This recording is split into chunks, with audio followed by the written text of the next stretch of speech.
Pelagatos. Miguel Rivadeneira en la revista de Opinión Democracia. Inicio de espacio promocional y publicitario. Liberty Seguros. Hola, ¿quieren participar por un iPhone 13 Pro? ¡Sí! ¿Saben quién trae esta buena noticia? ¡Liberty Seguros! En Liberty Seguros tenemos buenas noticias. Contrata tu seguro de auto y entra al sorteo de un iPhone 13 Pro. Participa. Acércate a cualquier broker asociado a la promoción o encuéntralo en libertyseguros.es. Liberty. Produbanco es ProPyme. Nuestro propósito es impulsar el crecimiento de tu negocio. Por cada $2,000 de incremento en el saldo de tu cuenta PYME hasta el 30 de noviembre de 2022, participas en el sorteo de 2 premios de $10,000 cada uno. Si abres tu primera cuenta PYME en Produbanco, participas por un premio adicional de $10,000. Somos un banco con propósito. Produbanco, en pro de tu seguridad es nuestra prioridad. Por eso el Distrito Metropolitano de Quito cuenta con 140 nuevos espacios públicos iluminados para el bienestar y seguridad de todos los quiteños. Esta implementación requiere del compromiso de todos para cuidarla y mantenerla. Además, 170 barrios de la ciudad están organizados en comités de seguridad. Barrios organizados, barrios seguros. Infórmate más en la empresa pública metropolitana Seguridad por un Quito digno, municipio de Quito.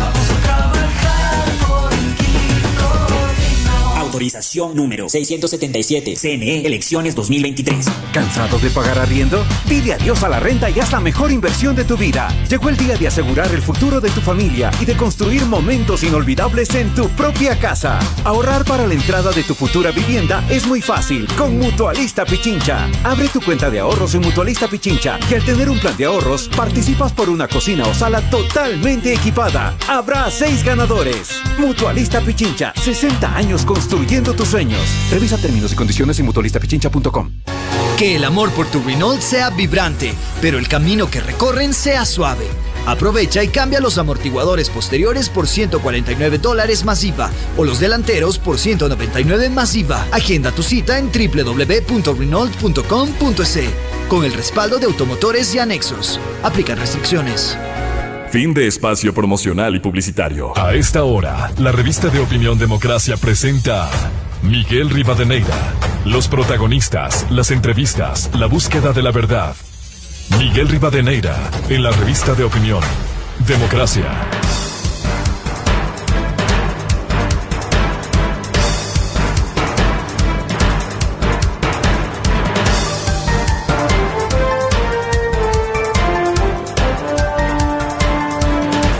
Siete, 4 minutos en el territorio continental ecuatoriano, buscando la verdad en la revista de Opinión Democracia.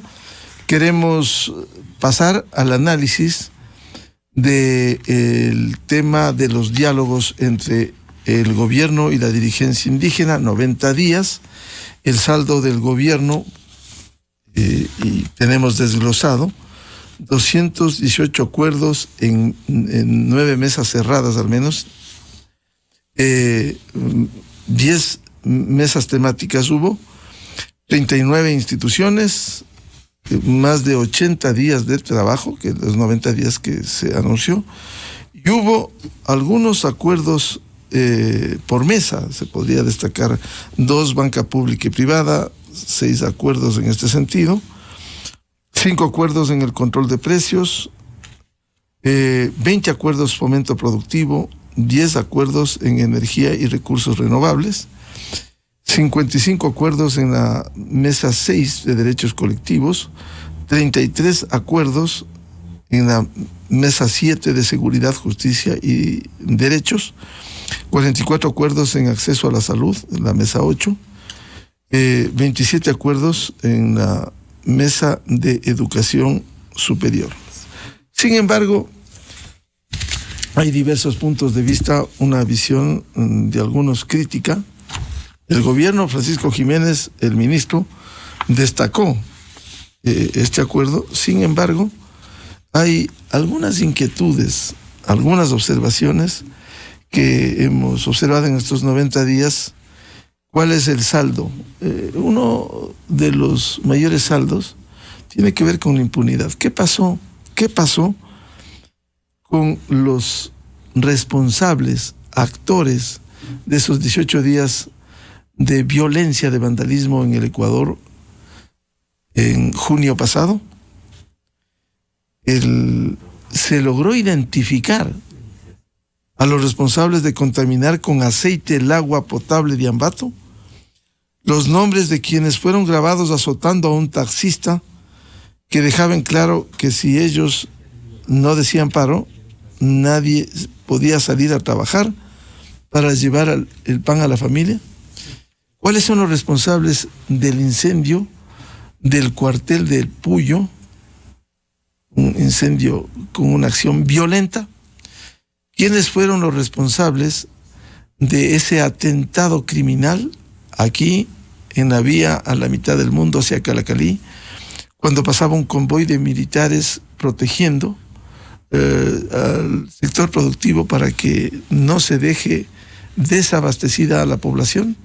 Bueno, esos temas no quedaron a un lado, y realmente debiera en su contexto analizarse no solo los 218 acuerdos que reivindica el ministro de Gobierno Francisco Jiménez, sino esta realidad. ¿En qué condiciones queda? El tema de la educación que hemos cuestionado. ¿Se está entregando la educación intercultural para el manejo con presupuesto del sector indígena? Y así, el tema del sector petrolero y minero, a revisar los contratos que están en vigencia y casi autorizar los que vengan a futuro. Bueno, hay algunos temas que debieran despejarse en este sentido. Invitados a este análisis, José Hernández del portal digital Cuatro Pelagatos y también el ex ministro de Energía y Minas, ex secretario de la OPEP, René Ortiz Durán. Quiero ilustrar con un audio de los dos contrastes, ¿no? Mientras reivindicaba los 218 acuerdos el ministro Jiménez, Leonidas Issa, el dirigente de la CONAIE, decía lo siguiente: un plan estratégico para la implementación de esos acuerdos que el día de hoy vamos a firmar. Pero aquí queremos dejar claro al país, esa responsabilidad de la implementación luego de 3 meses de discusión no recae en las organizaciones ni en los manifestantes. Recae sobre la responsabilidad del Estado en sus diferentes carteras de Estado. Así que de nuestra parte van a tener seguimiento a ese proceso de implementación. Por lo tanto, desde nuestro uso de nuestro derecho a la resistencia, a salir de un proceso, en ese sentido estaremos exigiendo, dando seguimiento para que aquello se implemente ya en la vida práctica. Sí, hay avances parciales, pero en temas centrales, como habíamos propuesto, no está avanzando. Los combustibles no es simplemente para salir a decir, señores, están defendiendo a los ricos, a los narcotraficantes o a los contrabandistas. No, el combustible está articulado orgánicamente a todas nuestras actividades productivas del Ecuador. Por eso es difícil tocar este tema. Y no va a pasar de noche a la mañana. Y en ese sentido hemos dicho, si hay sectores que se han beneficiado durante 20 años los subsidios, entonces seamos corresponsables con ese propósito del Ecuador. Hagamos los esfuerzos. Debemos decir con absoluta honestidad, no hay mayores avances. Esto hay que seguir construyendo. Hay una resolución emitida con algunos acuerdos. La condonación hasta $3,000, créditos del 1% hasta 30 años plazo, hasta $5,000, créditos al 5% hasta $20,000, desde $5,000 hasta $20,000. Si bien es cierto, hay una cláusula que deja a libre albedrío en la posibilidad de la renegociación en las cooperativas de ahorro y crédito, en los bancos privados y en la banca pública, sí están allí. Pero vamos a preguntar, en la práctica no está teniendo concreción en este sentido. Así que hay avances parciales, pero en lo sustancial necesitamos trabajar. De lo contrario, simplemente la gente no podrá pagar sus deudas, nuevamente tendremos que volver a las calles. Bueno, eso dijo Leonidas Issa. Daría la impresión de su lectura que en este país hay solo derechos y no hay responsabilidades, y que en el diálogo hubo solo un sector, el sector indígena, y el gobierno que se allanó a todo lo que planteó el sector indígena. La bienvenida a José Hernández y a René Ortiz.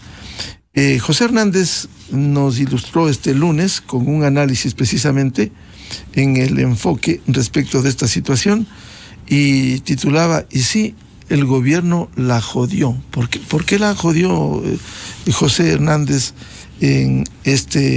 al fin de estos diálogos? Buen día.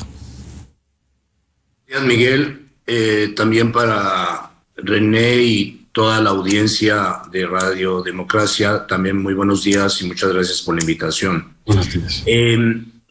A ver, Miguel, el tema aquí fundamental es que el gobierno se equivocó de interlocutor, y el gobierno en efecto pensó, y esto el ministro Jiménez lo hace y lo dice como una ventaja, como una muestra de la generosidad del gobierno, de la apertura del gobierno, muestra y dice que fueron por 10 puntos y que hay 218 acuerdos. Dicho de otra forma, hay un montón de acuerdos donde solamente debía haber 10. Eso es lo que dijo textualmente. ¿Y qué es lo que hay en esos acuerdos? Bueno, tú has dicho, Miguel, para empezar este diálogo, algunos de los temas en los cuales el gobierno cedió y resulta que ahora las comunidades indígenas, y no sabemos cuál es ahí el ente jurídico que va a representar a esas comunidades, se entiende que es el señor Issa y los que estuvieron en la mesa.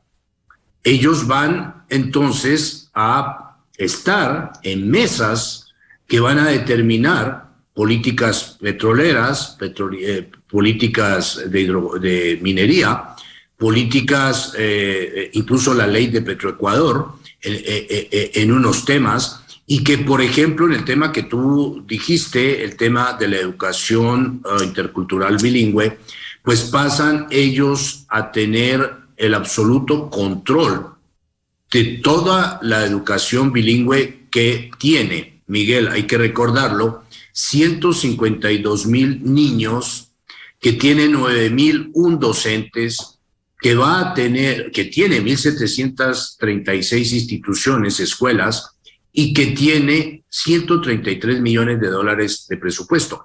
Todo eso pasa sin que el Estado pueda decir absolutamente nada sobre el rediseño de las mallas curriculares, etcétera. Entonces, Miguel, hay unas sesiones que el gobierno dio, que el Estado dio, el gobierno los negocia a nombre del Estado, en los cuales los indígenas se convierten en una parte o en cogobierno, aunque no les guste, porque el señor Issa dice que no son cogobierno, pero sí porque van a dictar política pública con el gobierno sentados en las mismas mesas, o que pasan absolutamente a administrar en forma autónoma y sobre los cuales el país no tendrá absolutamente nada que decir en el caso de la educación. Entonces, me parece, Miguel, que hay muchísimas sesiones, eso se puede ir mirando a lo largo de este documento que entregó la Conferencia Episcopal, que tiene 111 páginas y que está incompleto además, porque allí no está incluido todo el capítulo de la educación intercultural bilingüe, así que no sabemos el documento ya completo cuántas páginas va a tener, pero de lo que hizo conocer la Conferencia Episcopal tiene 111 páginas en las cuales hay una enorme cantidad de derechos que el gobierno dio. Miguel, y concluyo con esto, ¿por qué se dice que la jodió? Porque se supone, voy a poner un argumento de base en la mesa de esta conversación, y es que se supone que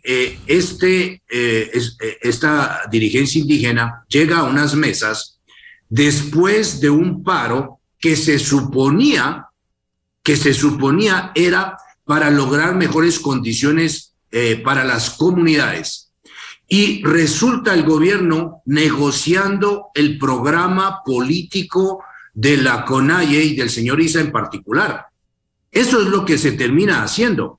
Entonces, ¿cómo así una comunidad, y aquí no se está hablando en términos peyorativos, cómo así una comunidad, una del país, una sola, termina negociando políticas públicas que tiene que ver con minería, con petróleo, con educación, con seguridad, Miguel, donde se pedía al gobierno que no, y se pedía, esto el gobierno no otorgó, pero explicó, no, tuvo que explicar y tuvo que ya ceder, por ejemplo, sobre el tema del Plan Ecuador. El presidente había dicho, queremos un Plan Ecuador negociado con Estados Unidos. Eso lo tenía que discutir con la Asamblea Nacional, pero no con un grupo político. Bueno, termina también metido el gobierno en esa mesa discutiendo de temas de seguridad nacional con un grupo político, lo cual, Miguel, pues es inaudito, insólito y, por no decir, inconstitucional, ¿ah?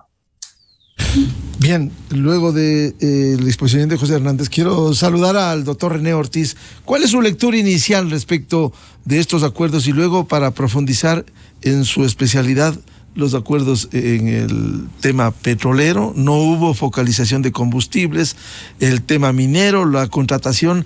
Doctor René Ortiz, buen día.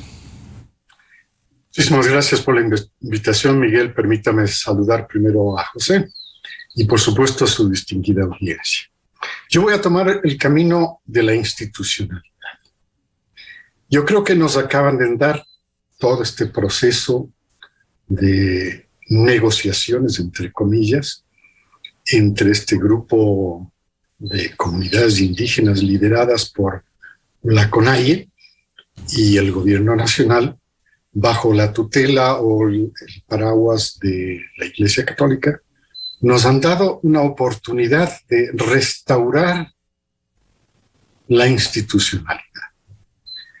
Porque quiero pasar el mensaje de que al final tenemos que desembocar en cada una de las instituciones, cuando a cada una de estas instituciones le toca decidir, canalizar y finalmente resolver mediante cualquier medida legal, jurídica, sobre el destino final de todos estos acuerdos.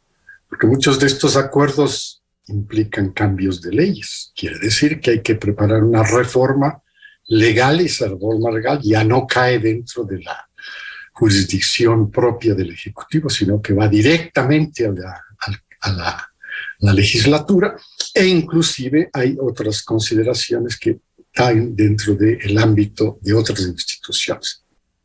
Y por eso digo, Miguel, es una oportunidad que nos estamos dando los ecuatorianos para poder restaurar la institucionalidad.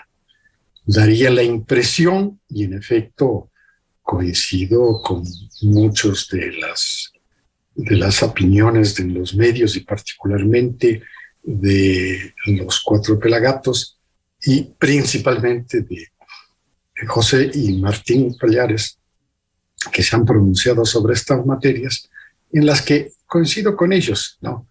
Aparecen demasiados temas que fueron tratados o que salieron o que explosionaron dentro de las mesas para llevarnos a este número bastante generoso de más de 200 acuerdos, comillas, entre comillas, acuerdos.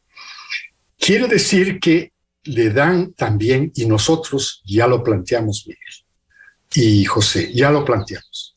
Quiero decir, el empresariado ya en una sesión específica en la Asociación Nacional de Empresarios la semana pasada, ya le planteamos al gobierno nuestra oportunidad, ¿sí? Ahora denos a nosotros también la oportunidad de dialogar con el gobierno a través de mesas. Nosotros tenemos una infinidad de proyectos, de ideas, de formas como podríamos restablecer el crecimiento económico de Ecuador.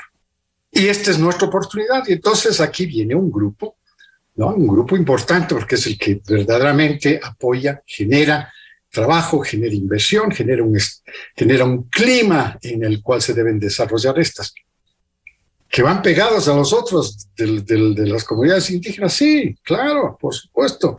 Y que la institucionalidad va a tener que manejarlos los dos. Y entonces ya está planteado. Y probablemente haya un tercer grupo que también plantee, bueno, y nosotros también tenemos la oportunidad. Denos a nosotros la oportunidad. Y así sucesivamente ha abierto un canal de diálogo gigantesco. Parecía parecía solo puntual. Es para mí un canal de diálogo gigante, porque aquí nosotros ya nos anticipamos.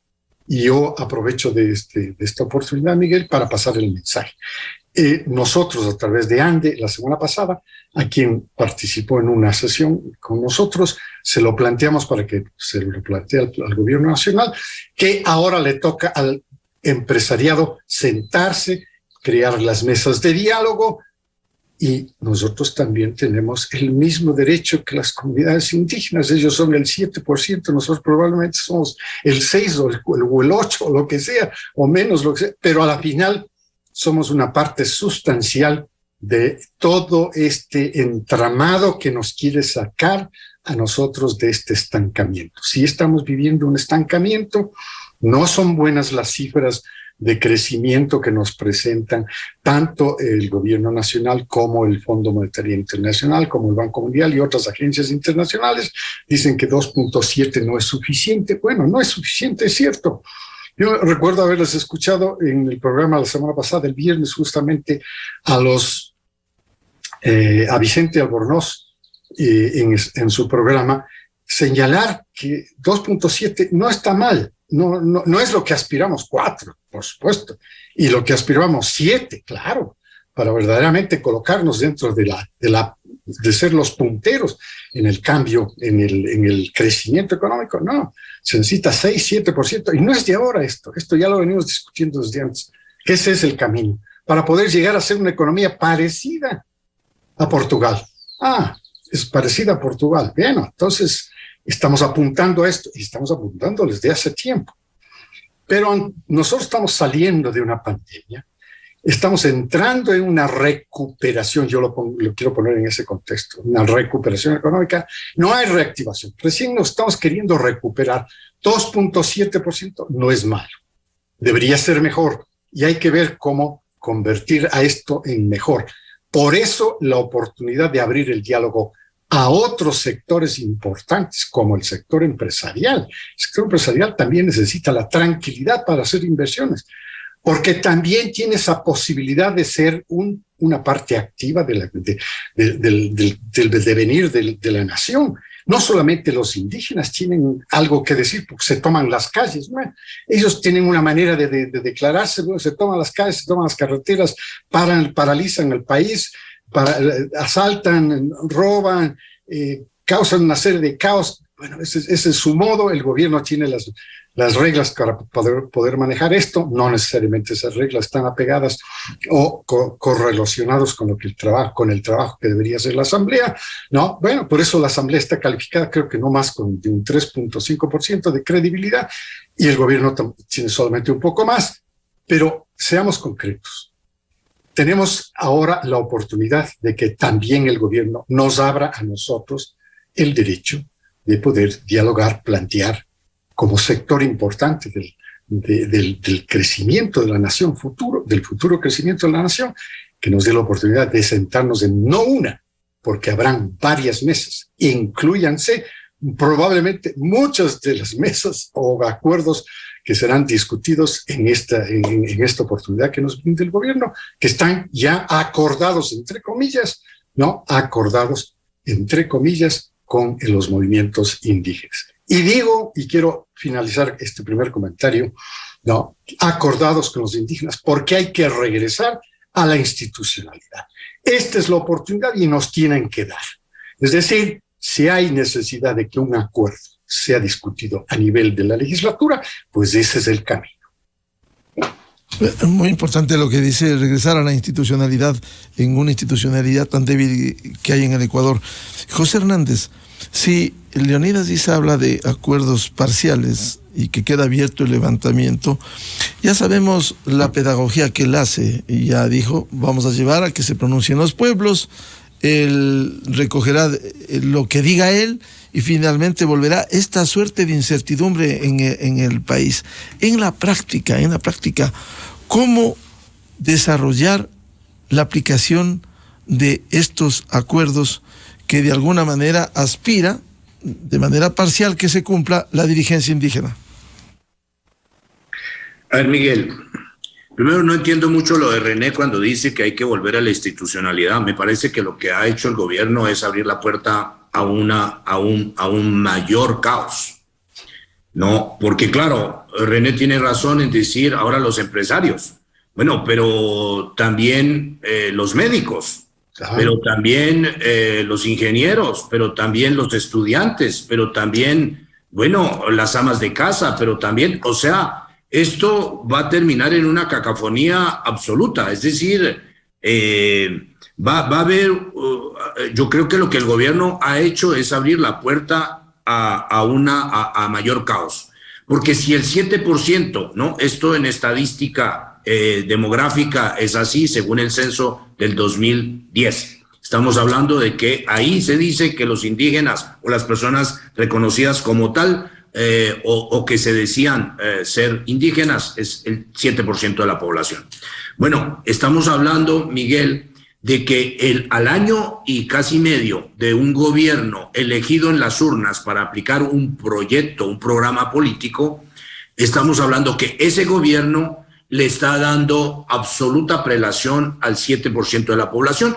Y René tiene razón, los empresarios pueden decir ahora nos toca a nosotros y los otros y esto abrimos. Entonces, ¿el gobierno cuándo va a gobernar? ¿Cuándo va a gobernar el gobierno? O sea, ¿se la va a pasar haciendo mesas de diálogo? ¿Qué es esto? ¿Estamos preparando alguna constituyente? No, no es el caso. No estamos preparando una constituyente. Entonces, me parece, Miguel, y yendo en la misma senda trazada por René dice, ok, entonces vamos porque necesitamos inversión, porque necesitamos reactivación. Obviamente, el 2.7% es malo, muy malo. Ahí volvimos a caer del rebote del 4, volvimos al 2, el presidente anunció el 3, pero en realidad va a ser 2.7 y quizá de pronto hasta menos. Entonces, está mal eso. ¿Qué hace mal el gobierno, Miguel, con este acuerdo? Que este acuerdo, tratándose de haber creado una absoluta de inestabilidad creada por el propio gobierno. ¿Qué hace el gobierno? El gobierno lo que hace y lo que hace el presidente es que puso en riesgo su propio plan de inversiones. Recordemos que el presidente se la pasó un montón de tiempo, ¿no? Yendo a algunos países, reuniéndose en todos los viajes con empresarios afuera, con inversionistas, diciéndoles que había un paquete de $30,000 millones de inversión en Ecuador. Y el puntal de esas inversiones era el tema petrolero y el tema sobre todo minero. Bueno, ahora tenemos un acuerdo en el cual, en ese acuerdo se dice no solamente que hay una moratoria, ¿no? Que eso podríamos hablar de la moratoria, entonces uno dice sí, pero no son los campos más importantes. ¿Cuál es el mensaje que llega afuera? El mensaje que llega afuera es que no va a haber ningún plan de desarrollo hecho por ninguna empresa, Miguel, por ninguna empresa privada o estatal que quisiera o que quiera venir al Ecuador por una razón muy sencilla, porque allí se dice en el acuerdo que todo esto va a tener que ser revisado por las mesas técnicas que se crean, ¿no es cierto? Y entonces va a haber licencias ambientales, etcétera, que van a tener que ser revisadas por ¿quiénes? Por una mesa en la cual prioritariamente hacen parte las comunidades indígenas. Entonces, Miguel, el mensaje del gobierno es que ellos hacen un acuerdo político y la consecuencia es una miseria económica. Eso es la realidad, esa es la inestabilidad económica, etcétera. Y entonces después uno se extraña, algunos se extrañan, de que el riesgo país esté ya en 2,000 puntos casi. Entonces la gente dice, ¿qué pasó ahí? ¿No? Y uno se extraña que sea cuando hay un ministro que tiene excelentes relaciones, porque el ministro Pablo Arosemena no ha hecho un excelente trabajo yendo al FMI, etcétera, y uno podría decir, pues es que ya hay un aval, ¿no es cierto? El FMI está ahí, hay buenas relaciones. ¿Y por qué el riesgo país está disparado? Cuando el presidente fue a Nueva York, Miguel, y volvió de Nueva York, el último viaje que hizo, volvió y dijo, en la explicación que dio, dijo, sí, el riesgo país, lo que pasa es que el 90% del riesgo país El 90% está dado por factores políticos y el 10% por fundamentos económicos, porque en realidad estamos haciendo las cosas bien. Bueno, si estamos haciendo las cosas bien, ¿por qué el riesgo país no ha cesado de subir? Porque el 90% está el gobierno haciéndolo mal, que es con todos los mensajes que está mandando afuera. Está mandando afuera mensajes de que no va a haber inversión aquí en los sectores más, digamos, que en este momento podían recibir mayor cantidad de inversión, ¿no? ¿Por qué? Porque va a haber ahí un control indígena, y por una razón, Miguel, porque ese control indígena se va a dar, ¿no? Después va a tomar tiempo ese control indígena, ¿no? ¿Por qué? Porque va a haber primero, Miguel, todo lo que son las revisiones de licencias ambientales, ¿no? Los contratos petroleros, los derechos mineros van a ser revisados, porque se definen prioridades, se van a entregar los informes de impacto socioambiental de la ronda intracampos, ¿no es cierto? Etcétera, eso se va a entregar, pero se va a entregar, Miguel, todo eso cuando se haya redactado, ¿no es cierto?, lo que es la ley de consulta previa. Es decir, Miguel, ataron una cosa a otra cosa y esto va a tomar tiempo. Es decir, el propio gobierno en este tema se pegó un tiro en los pies o en la nuca. Y lo que uno ve, Miguel, es que lo que está diciendo René, ¿no?, de la mejor buena fe, entiendo, que es que ahora consulten a los empresarios, pues los empresarios van a llegar ya sobre unos acuerdos establecidos. Y esos acuerdos establecidos son acuerdos que niegan la inversión en este momento, la niegan, la obstruyen, y afuera lo están viendo de esa manera. Por eso el riesgo país está subiendo, porque la gente afuera se está diciendo, bueno, si Ecuador no va a tener nuevos ingresos, ¿con qué nos van a pagar la deuda? Básicamente va por ahí el tema, ¿no? Entonces se ponen cortapisas en la explotación petrolera, se ponen cortapisas en la explotación minera, ¿no? Le dan preeminencia y le dan un derecho prácticamente de veto a las comunidades y a la dirigencia indígena en todos estos temas. La pregunta es, ¿cuándo va a venir esa inversión, Miguel? Entonces me parece que el gobierno lamentablemente se ha pegado un tiro en los pies, y que el plan de inversiones que tanto y que con tanto ahínco estuvo trabajando el gobierno, y que el presidente estuvo promocionando en algunos foros del exterior, ese plan de inversiones básicamente queda en este momento en el limbo, y que el trabajo que el gobierno ha hecho en el tema fiscal, ¿no?, y que mantiene el ministro de Economía, y aunque haya abierto un poco la llave para el tema social, pues ese trabajo, Miguel, también no va a rendir frutos, ¿no? Porque por lo mismo, por el acuerdo político logrado o establecido con los indígenas en la mesa. Entonces, me parece que por ahí también, como dijimos en el título, el gobierno la jodió. A ver, doctor René Ortiz, a propósito de lo que señala José Hernández, ¿cómo quedaría de acuerdo con estas conversaciones y los acuerdos con el sector indígena, contratos petroleros, licencias ambientales, el futuro cierto o incierto? Hay que esperar la ley de consulta previa, sabemos las dinámicas de esa asamblea mediocre. ¿Cuál es el panorama para el sector de recursos no renovables? Por favor. Primero, permítame diagramar sobre cómo opera el sector minero, cómo opera el sector petrolero, cómo opera el sector eléctrico, en donde participan inversionistas privados, sean nacionales o extranjeros. Operan bajo la ley. La ley les ha permitido relacionarse con el gobierno, que es quien monopoliza estos tres sectores, ¿no? Y por eso es que dentro del plan del gobierno, como señala José, hay un plan planteado a principios de gobierno de más o menos 30.000 millones de dólares de inversiones, y dentro del cual más de las 20.000 millones son en el sector minero, eléctrico y petrolero. Pero regreso al origen. Digo, hay un marco jurídico.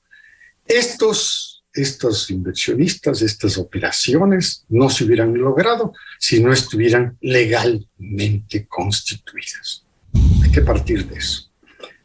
Porque aparte de que están legalmente constituidas, son contratos, el gobierno ha manifestado, como el sector privado también, hay que darles a todos seguridad jurídica.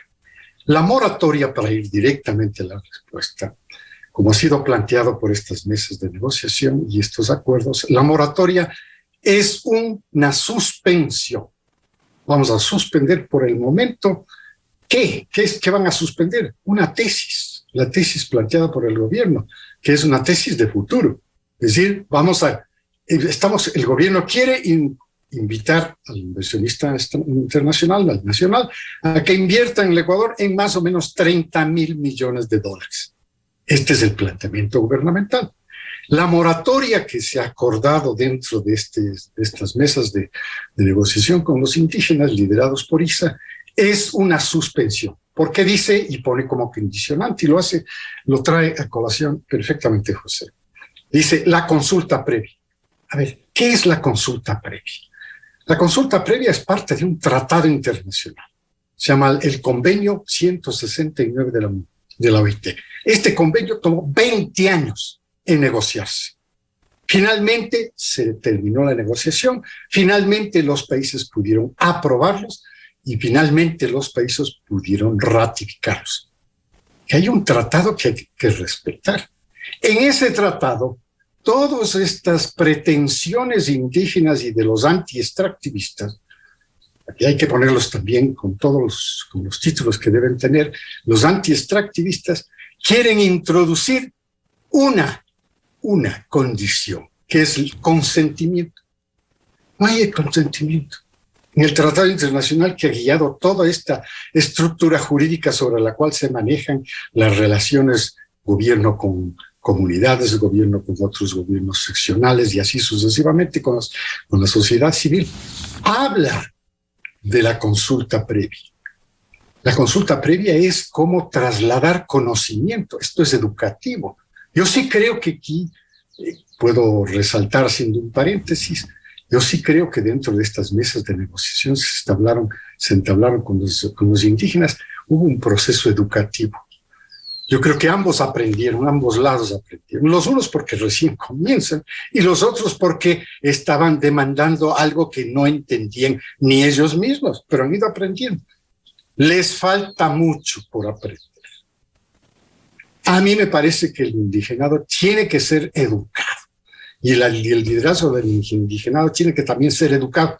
Me ha sorprendido ver que el indigenado ha tenido una cantidad de asesores, les he visto en la televisión, ¿no? Una cantidad de asesores, todos ellos, algunos de ellos son ex sindicalistas de Petroecuador, algunos de ellos son ex decanos de la facultad, no les entiendo por qué están tomando esa posición, ¿no? De revisión de todos los contratos y cosas así. Bueno, son propuestas, pero a la vez tiene el otro lado de la institución, que es el gobierno. Y el gobierno tiene que hacer respetar la seguridad jurídica, porque esa es parte de su invitación al inversionista nacional y extranjero para que invierta. Seguridad jurídica. Entonces, regreso al tema. La moratoria dice que hasta que no haya una ley de consulta previa, ¿no? Libre e informada, hasta este momento hay una moratoria. Es decir, lo que está funcionando en este momento, estamos exportando más de $1.000 millones solamente con 2 proyectos mineros que están encaminados ya en operaciones y producción. Estamos exportando petróleo, no en las cantidades que quisiéramos hacerlo, ¿no? Ahí se necesita mayor respaldo privado a todas las políticas que tiene planteadas el gobierno nacional, pero está funcionando el país. Y vamos a ver los números. Los números son positivos. El 2.7, no coincido con José, no es malo. El 2.7 es mejor que la tasa de crecimiento, quiere decir que no estamos tan mal. No estamos tan aunque mal. No es lo ideal, ¿no? Un país debiera crecer sobre el 6%. No es lo ideal, exacto. No es lo ideal. La original fue 4, ¿no? Y había otra original antes, en el 2019, Ya pensábamos en 5% en el 2019, antes de la pandemia. La pandemia es de un carácter disruptivo terrible, ¿no? Por eso es que yo les llamo recuperación primero, porque ni siquiera hemos recuperado ese estándar de estos números, de estas cifras del año 2019. Y peor, entonces, pensar en reactivación. Por eso tomo la palabra creo que era Mayen Montaño que utilizó esta palabra de recuperación. Pero bueno, regreso al punto. La moratoria es por un periodo hasta cuando haya una ley de consulta previa e informada, en la que yo como ministro, soy el último ministro del gobierno del presidente Moreno, y la ley estuvo lista. Está lista para ser enviada, digámoslo así. No, hay prioridades que cada gobierno maneja, pero el contexto de estudio con el que se ha trabajado con las comunidades indígenas, con las comunidades de la sociedad civil, con todos los que participan en todo este proceso de desarrollo que de una manera u otra tienen que desembocar en una consulta para ser informados. Esta es la nueva forma de desarrollo. No es como en los años pasados, en el siglo anterior, que se hacían los proyectos porque se necesitaban y se hacían donde sea. Hoy día no, hay que hacerlos con consulta previa.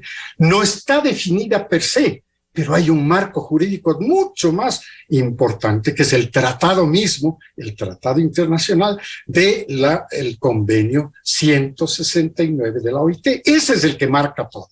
Y por supuesto tenemos una cantidad enorme de regulación que regula precisamente las relaciones con las comunidades. Sí debo hacer una aclaración para terminar este brevísimo análisis. En el convenio 169 hay una cápite sobre consentimiento. Sí hay, pero está dedicado exclusivamente a cuando un proyecto industrial o disruptivo de una comunidad vecina se necesita la reubicación de esa. Mire la palabra que significa reubicación. Es tomar toda una comunidad y trasladarla a otro lugar. Entonces ahí el tratado internacional, que digo, y repito, más de 20 años de discusiones de todos los países que han participado, pensaron bien.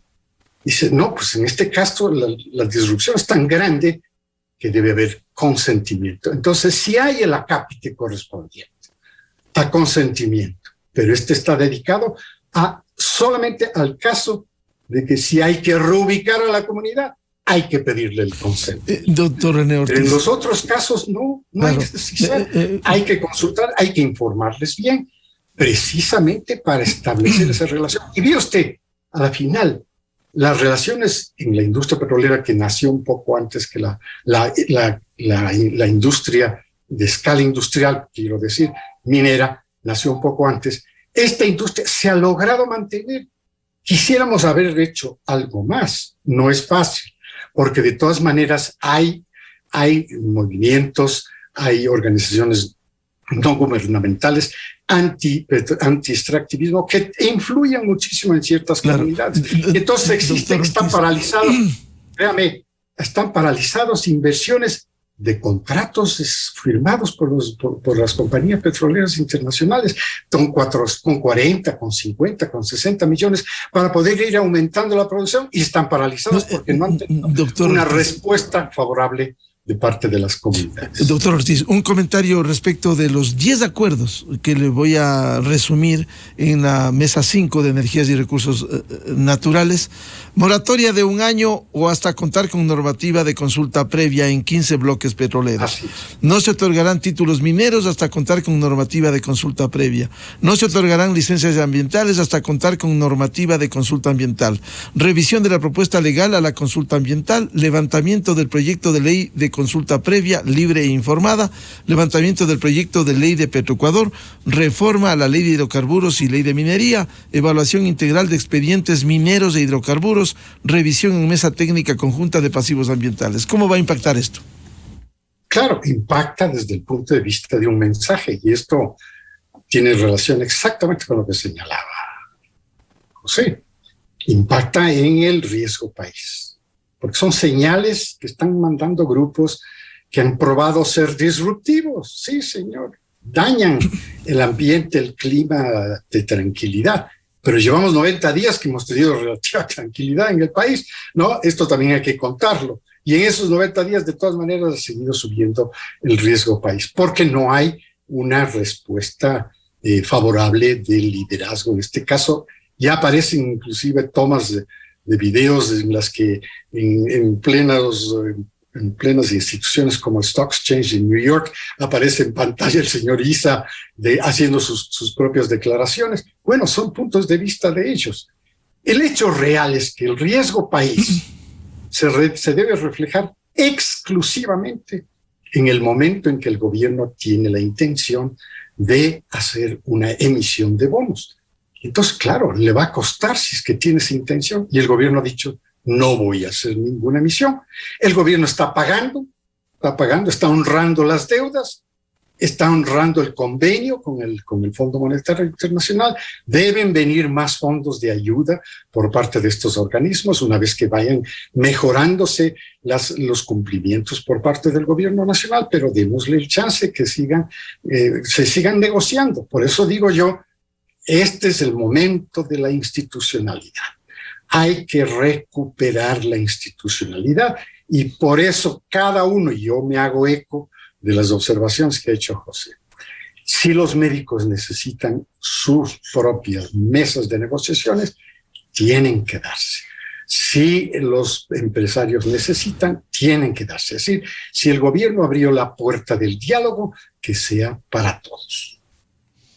José Hernández, y las comunidades indígenas que en el fondo necesitan atención, que por décadas no lo han hecho, ¿será que con estos acuerdos va a llegarse a esa atención o simplemente ha sido un manejo político de plataforma para los dirigentes de la CONAIE y otras organizaciones? No, Miguel, por supuesto que hay beneficios, pero es que el tema me parece que no hay que mirarlo por partes. Yo insisto, respetuosamente, no entiendo lo de René, no lo entiendo, esto de entrar en una maratón acá de diálogos con todo el mundo. Mira, pensemos en una sola cosa. En este momento, y mañana empieza, se supone, una mesa de seguimiento para poner plazos a todos los temas que fueron negociados en esas mesas. ¿Qué es ley? ¿Qué va por vía ley? ¿Qué requiere reforma? ¿Qué requiere decreto ejecutivo? ¿Qué hay que reformar? ¿Cuánto tiempo toma? ¿Quién lo va a hacer? ¿No? Es evidente que eso es un procedimiento. Imaginemos que el gobierno llega a acuerdos con los empresarios que arranquen las mesas ahorita para 2 meses. Bueno, otra vez, ¿y qué va a pasar ahí? Que hay en efecto unos caminos que son absolutamente contrarios. Lo que René está diciendo en temas de petróleo, estos mensajes ya están procesados en el mercado. Ese mensaje es negativo. Absolutamente negativo. Y lo que hace Miguel, al margen de que uno diga, ok, pero no hay ningún problema en el tema de la moratoria. No hay problema. Pero sí hay un problema por una razón. Y es que eso va a enfriar un montón de inversiones. Las enfrió y las hizo que se vayan para otro lado. Y esa gente que estaba pensando venir a poner esa plata aquí ya no está. Entonces eso se perdió. Digamos que va a haber un costo de oportunidad muy alto para el país. Muy alto. Luego, vamos a ver, Miguel, en temas de cómo empatamos las cosas, ¿no? Tú decías en tu pregunta, va a haber beneficios, por supuesto, pero para eso se requiere plata. El presidente había hablado de doblar la producción petrolera.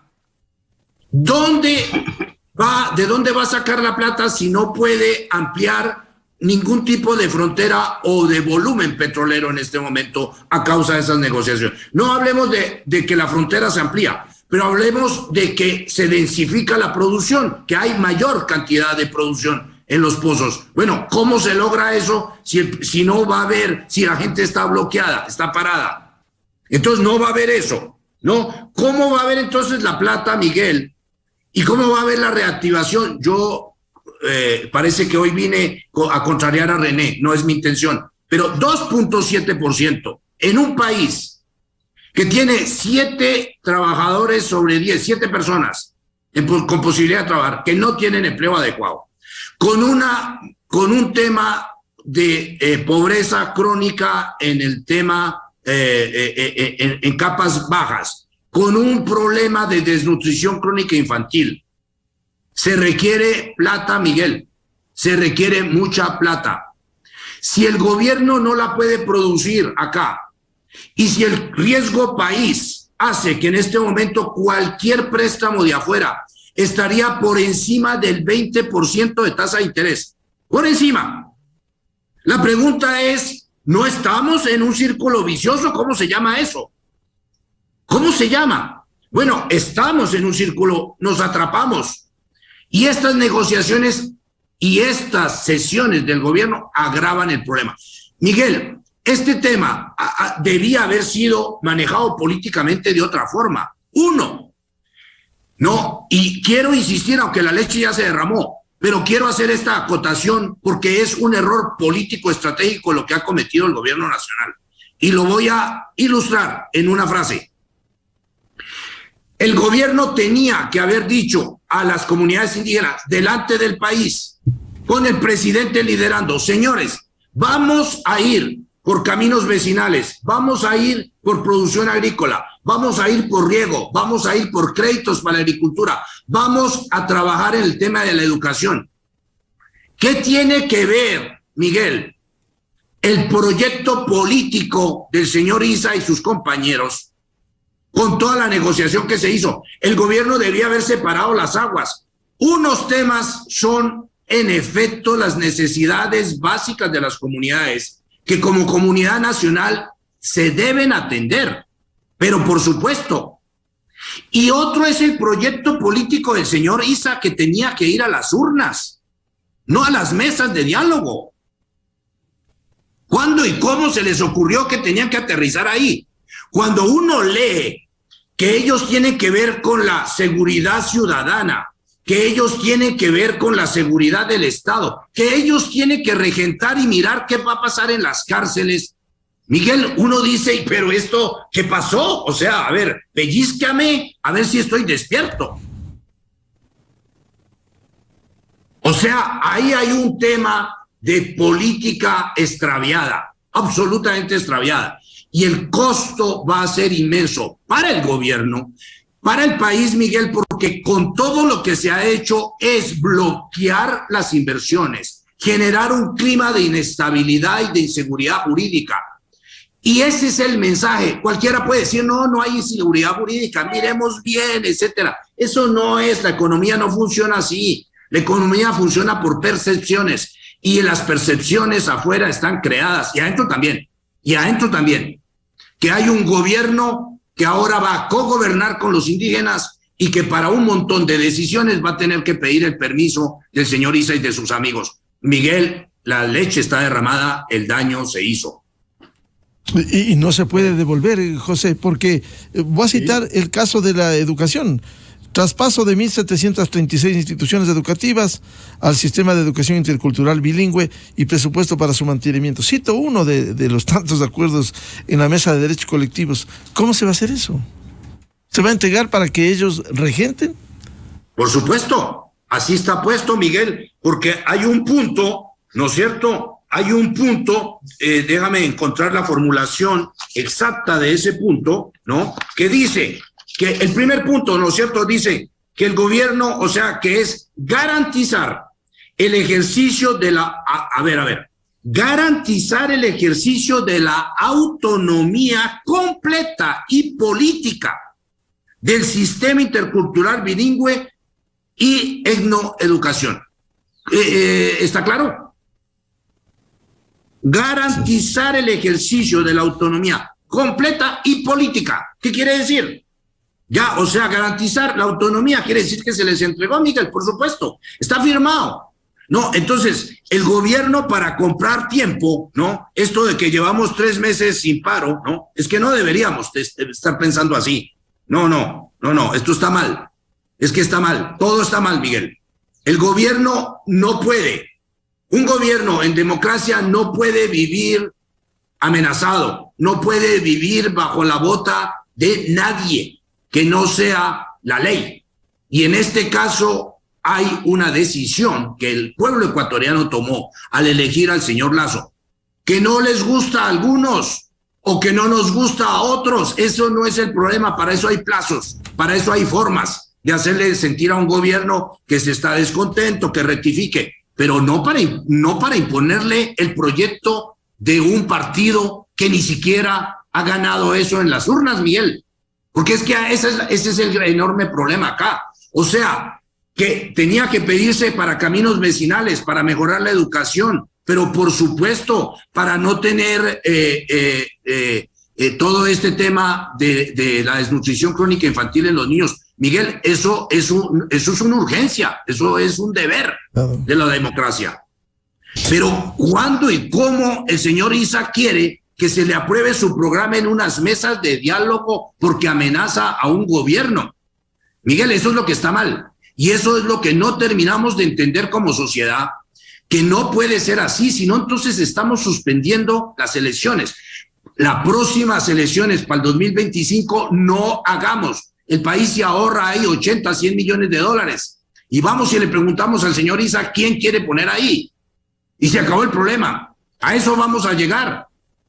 Lo cual es gravísimo llegar a esa instancia. Doctor Ortiz, ¿cómo desarrollar estos puntos en estas condiciones? Más allá del diálogo, que siendo un mecanismo idóneo para la solución, también hay que resolver los problemas. A ver, el tema de la educación bilingüe no lo voy a tocar, esto es materia de otros especialistas. Sí quiero regresar a un tema que quedó en suspenso, y es toda esta reforma que están pidiendo, solicitando de la industria petrolera, los contratos, la ley de Petroecuador, la ley de hidrocarburos.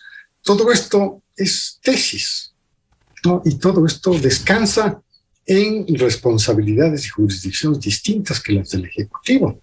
Va directamente al Legislativo. Es decir, si hay un cambio de ley para Petroecuador, hay que ver qué quieren con el cambio de ley para Petroecuador. Porque también quedó dentro del proceso de cambio de Petroecuador, que se fusionó justamente dentro de la administración anterior del presidente Moreno, bajo mi liderazgo en el ministerio, quedó lista la bursatilización. ¿Por qué? Porque quiero retomar un concepto que señalaba José. Para todo esto se necesita dinero.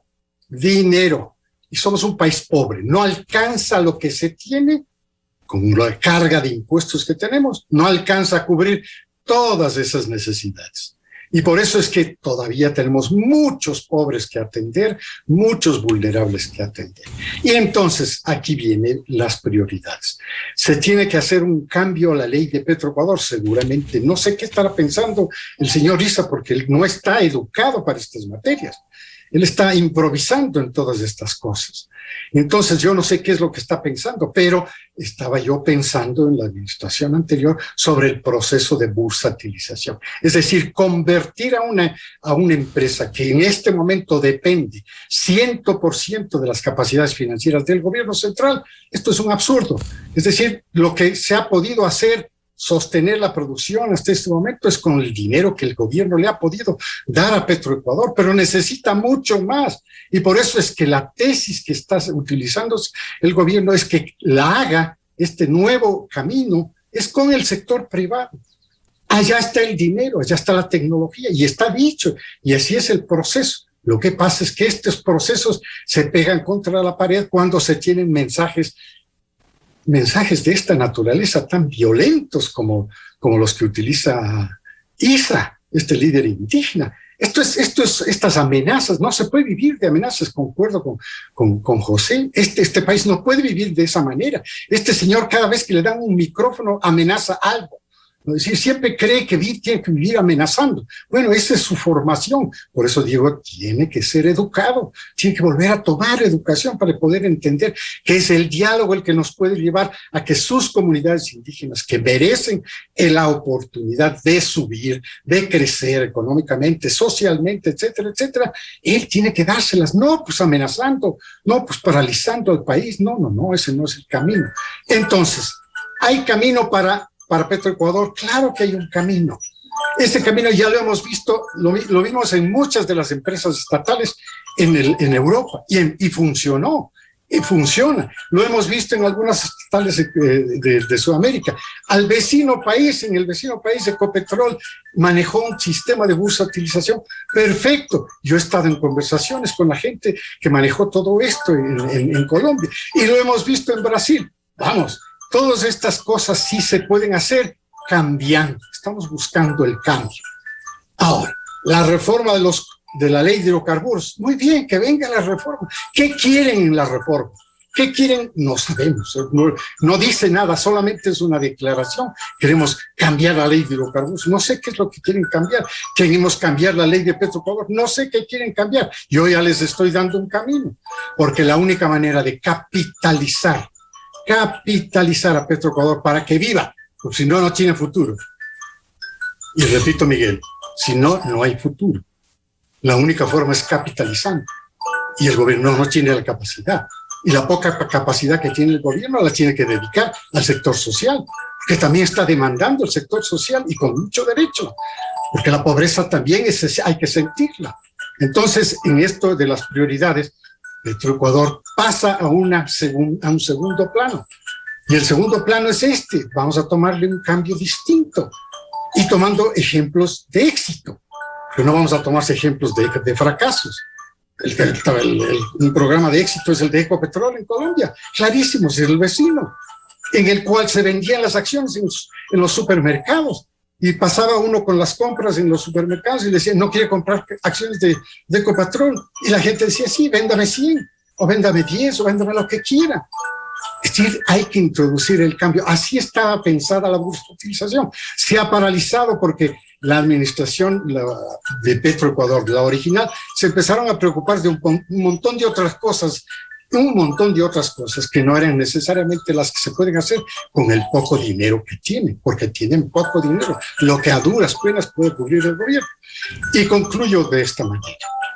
Yo no creo que nos debemos someter a los mensajes mediáticos que lanza el líder indígena Isa. No creo que la sociedad debe someterse a esto. Tal vez podemos leerla, yo ya no lo leo, no tengo por qué leerlo, son solamente amenazas. Es decir, simplemente crean un descontento en la sociedad. Entonces, pero los mercados responden a todo. Miguel, José, los mercados son así, responden a todo. Se lanza una amenaza por parte de un señor como este y claro, aparece en las pantallas y él cree que está haciendo bien. Para mí, Isa con todo esto es un gran perdedor. Entonces hay que aprovechar de este momento para yo poder señalar nuevamente que la apertura del diálogo hacia el diálogo es buena, pero que sea para todos. Entonces puede ser lo que señala José, que estemos creándonos un caos. Bueno, pero hay que conversar con todos. Y el gobierno no ha conversado con todos. Y hay un montón de sectores que se sienten que necesitan un gobierno. Y no se sienten que tienen el interlocutor correcto en el gobierno. ¿Por qué? Porque el gobierno estaba dedicado a este camino trazado por el movimiento indígena después de la revuelta de junio 22. Entonces, yo digo, bueno, ahora que le den el chance del diálogo al resto. Y en el resto estamos una enorme cantidad de sectores, todos ellos importantísimos, porque este es un país en vías de desarrollo. Hay mucho por desarrollar, hay mucho por trabajar y todo esto necesita dinero, necesita un clima de tranquilidad para que verdaderamente las señales que recibe el inversionista sean las de venga, regrese. Probablemente han suspendido, como dice José, sí, probablemente han suspendido sus intenciones porque el plan de los 30,000 millones de dólares era un plan bueno, pues todavía está ahí en carpeta, pero no está siendo impulsado. Sí está siendo impulsado. Lo que pasa es que el interlocutor todavía no responde, y no responde por todos estos mensajes cruzados amenazantes. ¿Amenazantes de qué? De la tranquilidad, amenazantes de la estabilidad económica, de la estabilidad social, de la seguridad, etc. Entonces, regreso con este brevísimo mensaje. Hay que retomar la institucionalidad como el único camino que puede implementarse todos estos 200 acuerdos que han sido logrados en los meses de negociaciones, porque cada uno de ellos cae en jurisdicciones distintas. Siendo importante el diálogo como mecanismo de solución de los conflictos, el país quiere soluciones, tema inseguridad, tema trabajo, tema corrupción, que ojalá el gobierno pudiera implementar y avanzar. Muchas gracias por el aporte a este análisis de los acuerdos en el diálogo gobierno-sector indígena, a José Hernández del portal digital Cuatro Pelagatos y a René Ortiz, exministro de Estado. Muchas gracias. Mucho respeto. Muy buen día. Gracias. Muy buen día. 8:07 en el territorio continental ecuatoriano, buscando la verdad en la revista de Opinión Democracia. Vamos a una pausa publicitaria y ya volvemos. Tenemos previsto un diálogo con el ministro de Trabajo, arquitecto Patricio Donoso, a propósito de la mesa laboral. Quedan muchas inquietudes. ¿Qué se aprobó? ¿Qué se desaprobó? ¿Cuáles son los acuerdos y desacuerdos en un tema vital que el país debería trabajar?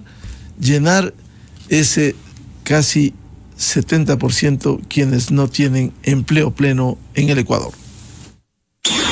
Miguel Rivadeneira en la revista de Opinión Democracia. Inicio de espacio promocional y publicitario. Liberty Seguros. Hola, ¿quieren participar por un iPhone 13 Pro? ¡Sí! ¿Saben quién trae esta buena noticia? Liberty Seguros. En Liberty Seguros